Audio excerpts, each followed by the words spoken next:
երեք, ուրիշ երկու ախմախ տասովշիկ իրանց զայնագրության մեջ, ասում են, հա կազմակերպեցիր այդ վիրավորված զինվորականներին, հաշմանդամություն ստացած զինվորականներին հավաքի պետք է գան, այդ ոչխարներին կբերես, այն մյուսն էլ հայոյում է, հասկանում եք, ասում է, հա ամեն մեկը կա, մեկը չալիկով է, մյուսը առանց ձեռք, ու հայոյում է, բայց սա էլ ամենը չի,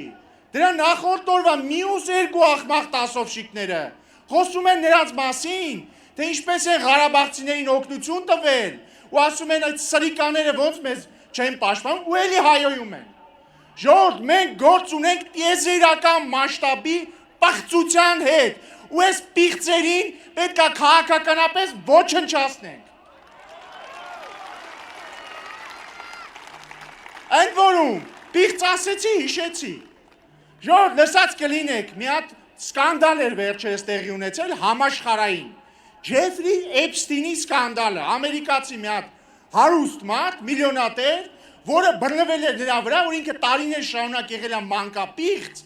մանկահասակ երեխաների մարմնավաճառություն է կազմակերպել, թմրանյութերի վաճառք ու այսպես շարունակ, վերջում կախվեց բանտում։ Մեծ սկանդալ էր։ Եվ ինչ պարզվեց այս վերջերս, ԱՄՆ համապատասխան պետական մարմինը հրապարակեց այդ մանկապղծի գործով բոլոր փաստաթղթերը եւ պարզվեց ինչ։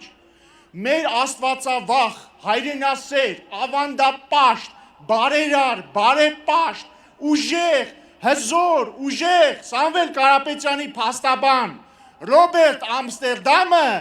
փաստաբանական ծառայություններ է մատուցել այս մանկապղծին։ Բայց ինչի ենք զարմանում, Ժողովուրդ ջան, միայն մանկապղծի համար աշխատել պատրաստ մարդը կարող էր գալ ու այս կալուգացու համար աշխատել։